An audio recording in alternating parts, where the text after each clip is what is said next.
Hey, Auren, how are you? See you today. I apologize about the delay.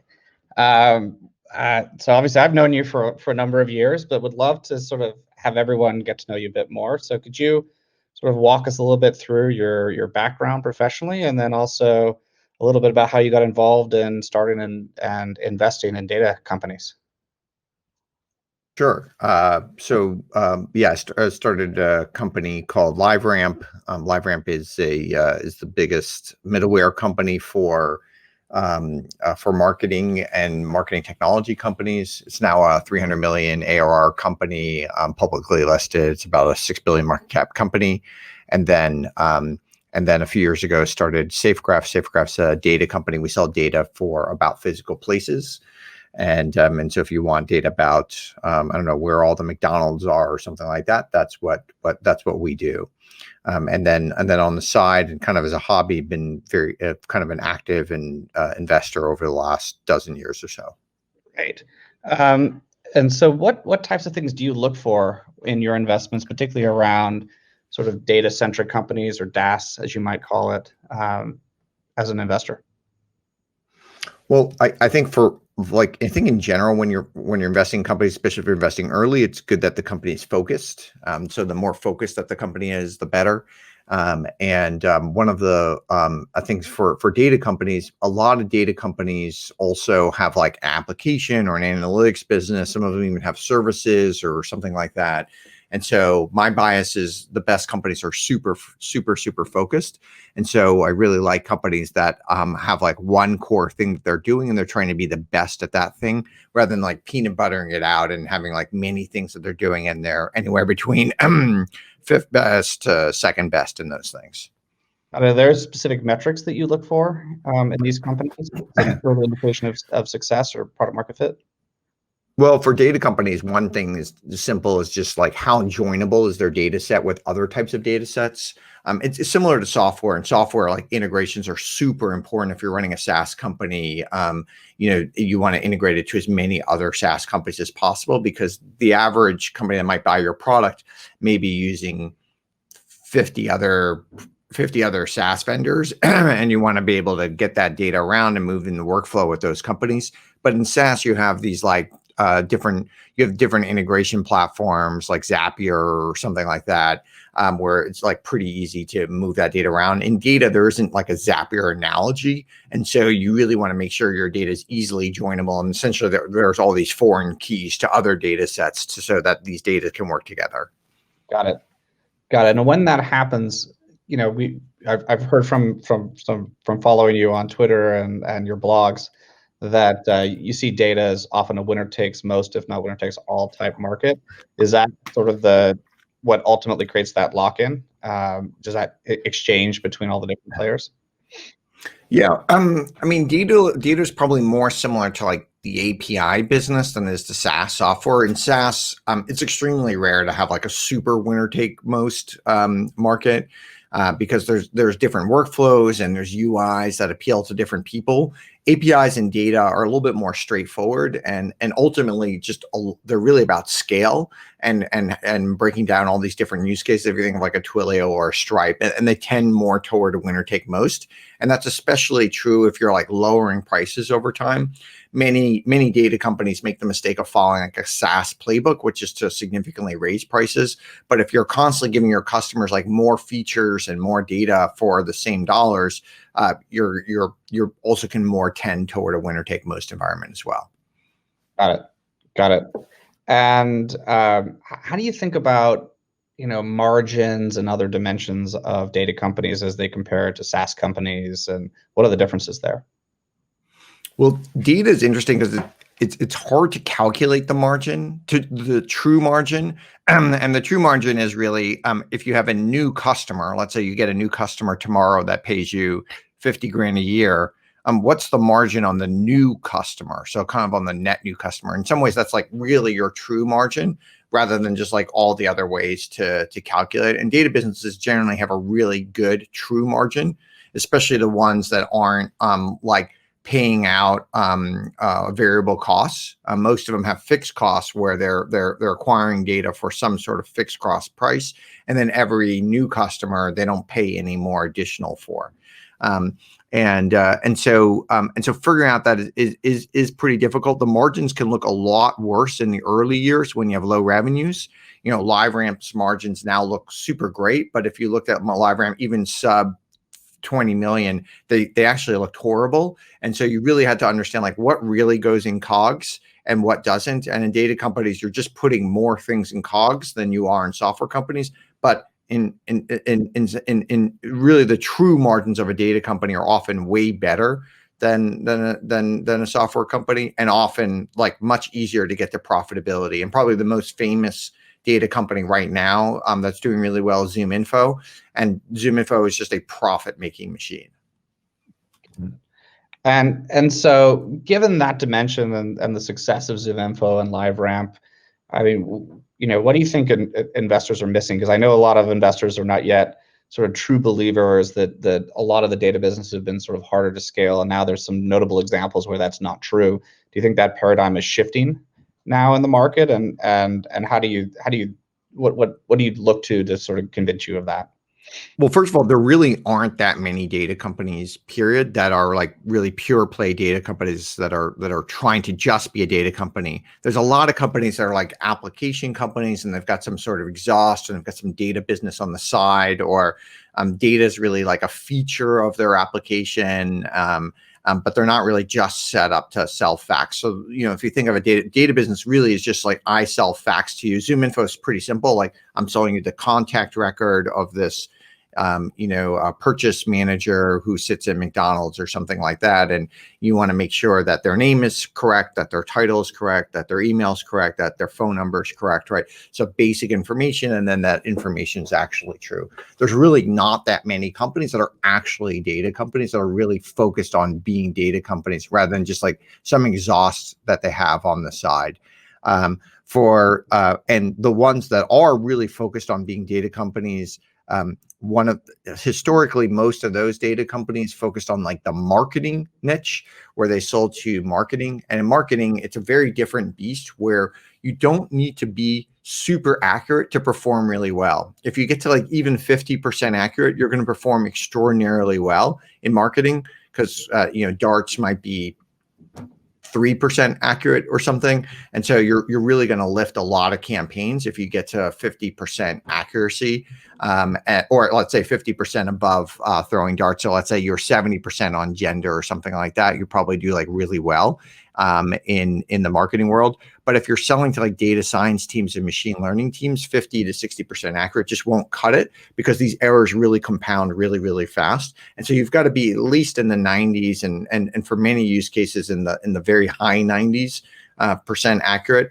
before you can really serve that. And most companies are just not set up for that particular muscle. Got it. No, it makes sense. And so when you thought about the interconnectivity of data sources, I know you guys have created something called PlaceKey, which is going to make that possible to sort of canonicalize location information. Why did you choose location? What was compelling about this market in particular that you think interconnects with other data sets to sort of unlock new insights for companies? Well, if you're going to create a data company and you want your data company to be fairly large, there's really four core markets, or four core kind of types of products you could have data about. In no particular order, the first one would be people. That's probably the biggest one, like data about people. And of course, you're going to do some sort of subset of that. So ZoomInfo is data about people. They have this business contact information, so B2B data on people that they have. You may have data about physical places. So that's what SafeGraph does. You may have data about organizations. So like Dun & Bradstreet maybe is famous for data about organizations. And then you may have data about products. So those are really the four core data sets that you could have. And within that, you'll probably have some, you're not going to have everything in those data sets. You'll have some sort of subset. And then, of course, you can cross your data with time. So these data sets can be temporal, and that adds a lot of value. And then you can cross it with price. which also adds, potentially some value. So, if you think of, you could have data about organizations, time and price. So that could be, I don't know, the stock ticker of AT&T over time, and the tick price maybe 100 years ago was every day, and the tick price right now might be every 10th of a second or something like that. But this is the common types of data that you have. So if you're going to start a data company, you want to like pick one of those 4 buckets, I think. And pick a bucket that you're super passionate about, that you find interesting. So we're, at least in our company, we're geo nerds. We're super passionate about places. We're super passionate about the physical world. It's something that we care deeply about.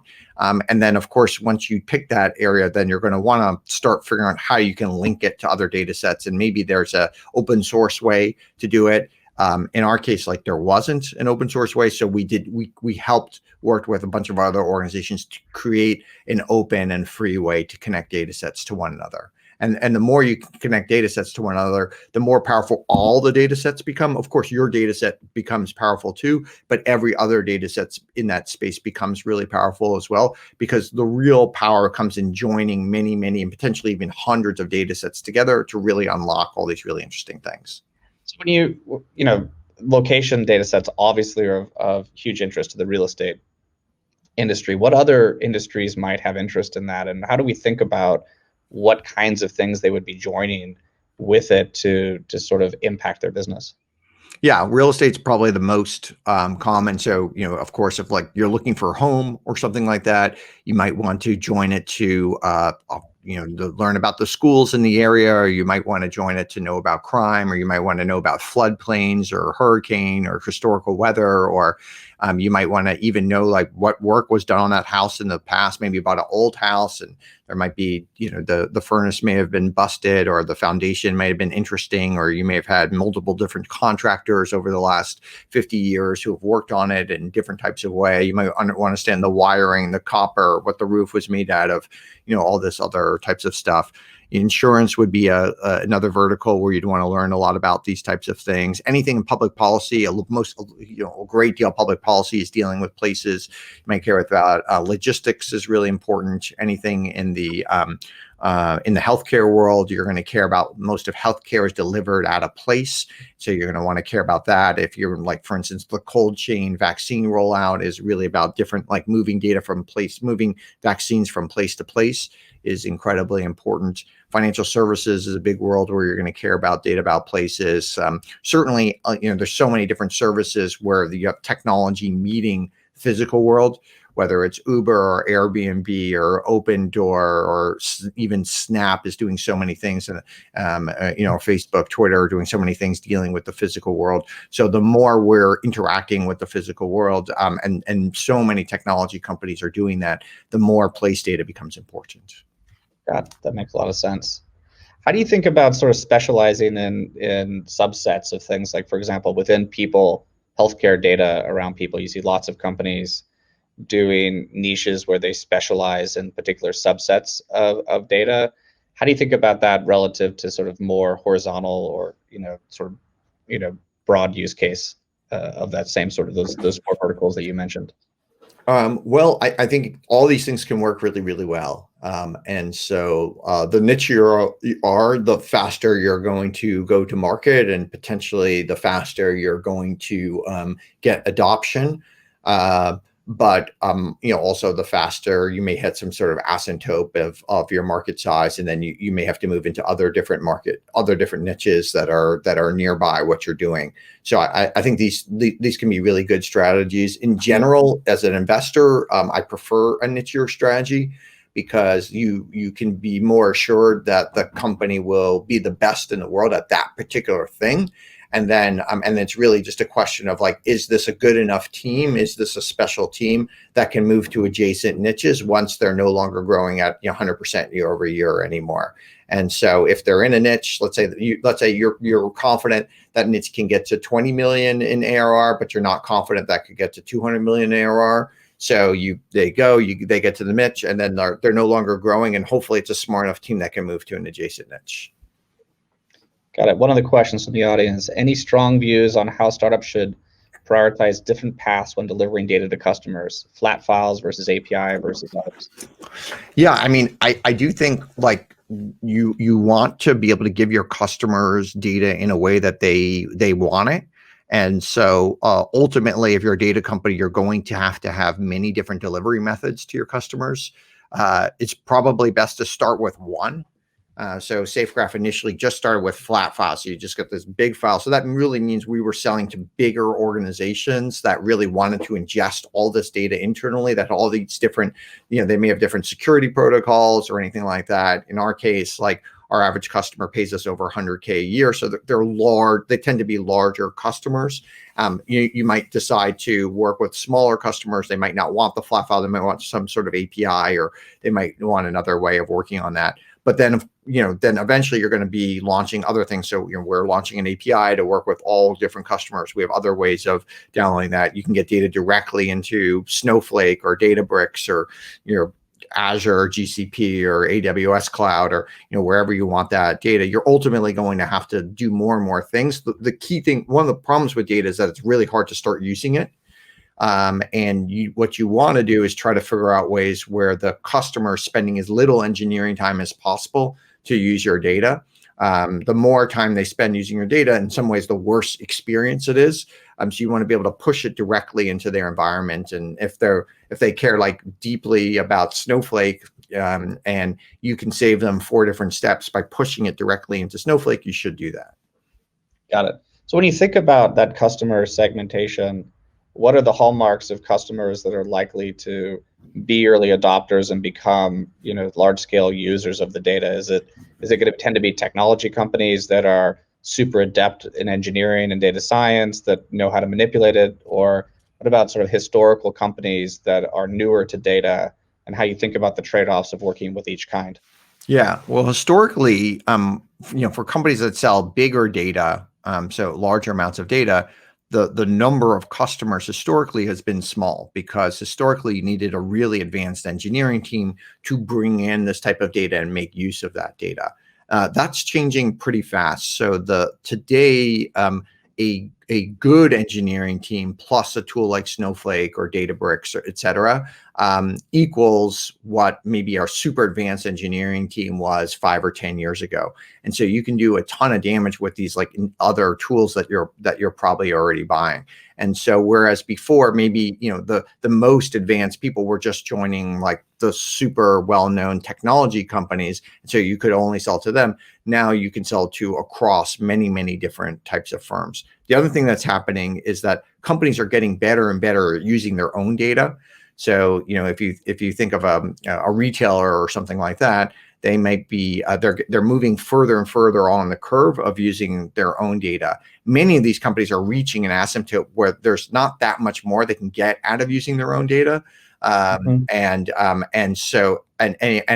even a huge company like Walmart knows like 0.01% of the world. So they do need to bring in external data to continue to get those same values if they want to continue moving up that curve. Now, many companies are not along that far along the curve. Then they should focus first on using their own data well. It doesn't make sense to bring in a ton of external data until you're somewhat adept at using your own data. But the more you move down that path, the more likely you're going to want to bring external data. So if you look at the average retailer, most average retailers they're still nascent in using their own data, but there are some very advanced retailers that are pretty far along. Same thing with financial services or insurance companies. You go down the path, but people are moving down the path at different paces, and different companies are different places on the path, but everyone is moving on that path. And so you can actually see 1 year out, 2 years out, 3 years out, 4 years out, how the market is going to move toward you if you've got something. And that's also good for a startup, because you can start knowing, okay, there's only so many customers, but you have a pretty good belief that those customers are going to grow over time.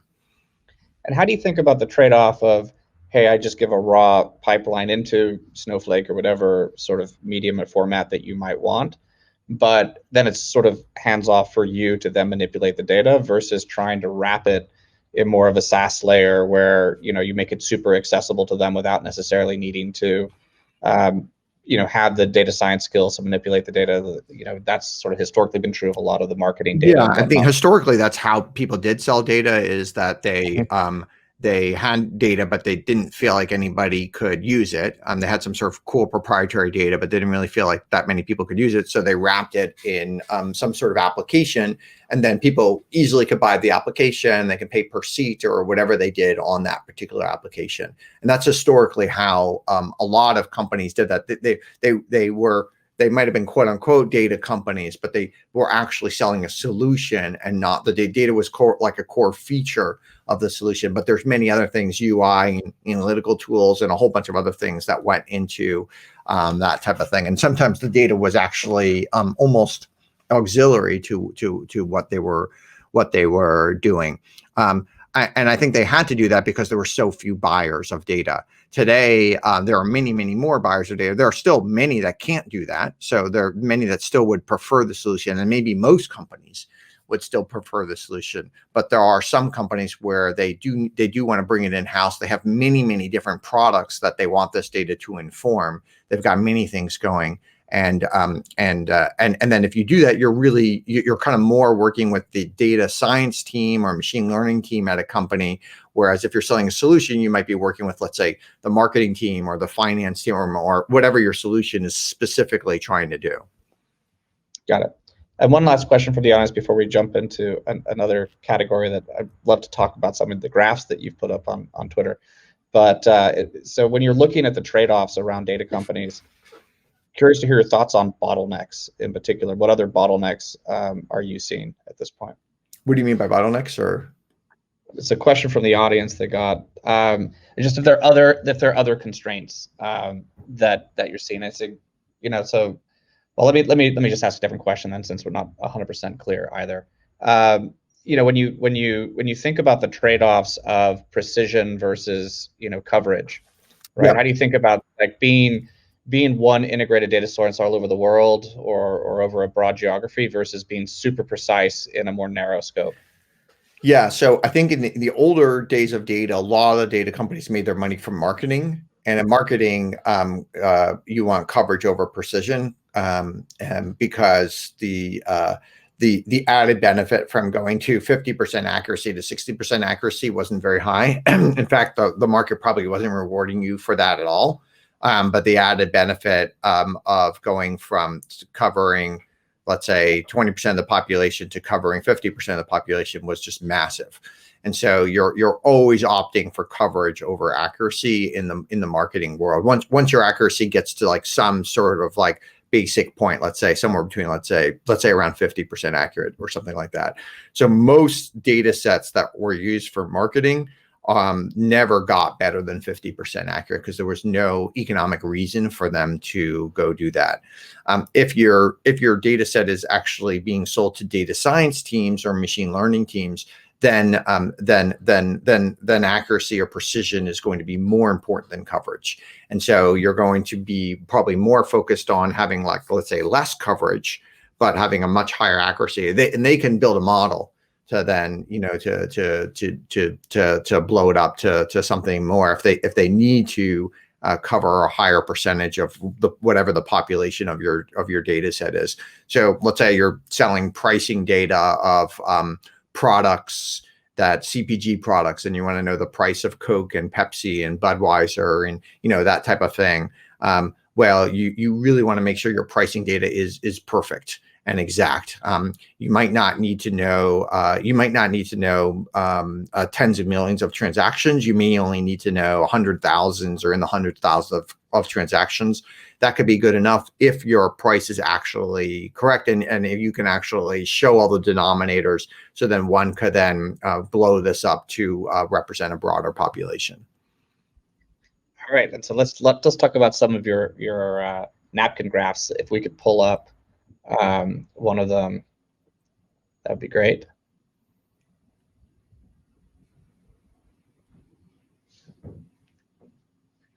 All right, walk us through this one. Hardest thing to do to get to success? Well, I think one of the hardest things that anybody can do, and whether you're an investor or an entrepreneur or just kind of focused on your career or whatever, is really focusing on avoiding good opportunities. And so most people spend all their time evaluating good opportunities, and then they spend like less time evaluating great opportunities. Now, when you're younger, when you're early in your career, the very few good opportunities come your way. So, so you kind of build this muscle of like trying to eliminate the, evaluating all your opportunities, and then you eliminate the bad ones, and then you take the best thing you have. As you move further on your career, or like if you think of a company, as the company gets more successful, you're going to have many, many more opportunities come your way, and you're going to have many of them being really good. And what you really want to do is avoid as much as possible those good opportunities and focus on the great ones. And one example would be like hiring, for instance, like you don't want to staff your company with just like kind of like good people. You really want to try to focus on like great people. Or if you're investing, you really want to focus on like these huge outlier opportunities that are great rather than things that are good. And so like, and one of the simple ways to think about it is like, if something like checks all the boxes, if you can't see a downside in something, usually that there's no way this opportunity is going to be better than good. It's extremely rare that this opportunity will be great if it checks all the boxes. Now, it still could be bad. So it could be bad or good. In that case, if there's a lot of hair on something, if something doesn't check all the boxes, if it seems strange, if it's a little bit different, etc., then more likely it's either bad or great. Still probably more likely than bad than great, because there's not that many great opportunities. But if you see an opportunity that just seems good in every way, then it's almost certainly not great. Let's make sure we have a chance to look at one or two more. So if we could look at another one, here we go. So when to start a business versus invest in one. Yeah, this is a pretty simple heuristic. So obviously, if you're investing in a business, all you need is just the Venn diagram overlap of like, will this company be great, valuable over time? And then, the other Venn diagram, do most other smart people not think it will be super valuable in the future? And, if it has that Venn diagram overlap, you should always invest in that company, right? And that's how you make money as an investor. As an entrepreneur, you need a third circle to complete that Venn diagram, which is just that you have some sort of unique advantage to do that. You can't just start a business where it will be valuable in the future, and most people don't think it'll be valuable in the future if you don't have a way of actually making that happen. Let's say it like requires some sort of like physics background, and you don't have that physics background, etc. Let's see. I think we have time for one more. Best time to raise money. Yeah, so this is kind of a simple thing. When you want to raise money, you want to do it where the market's doing well, and you want to raise money where fewer other good companies are raising, and then of course when the venture capital firms have time to meet. Now, in the world of COVID, maybe it doesn't matter. Maybe all times are fine, just because everything gets all blended together, etc. But like historically, people didn't want to raise money in August because most VCs weren't around. But then maybe it could be good if there weren't a lot of other companies competing for their time in August. So you want to raise when, both when VCs have the ability to meet with you, and when they don't have a lot of other companies competing for their time right then. Got it. Yeah, this is always a tough one. I still haven't figured this out. I always think, oh, the holidays will be slow. But this December and Christmas holiday was the busiest of my career. So who knows? Exactly. It's so funny. Thank you so much for your time. Thank you, Chris. Awesome. It's really fun. On where to invest in data and how you think about building companies. Awesome. Great to see you. All right, you too. Very good.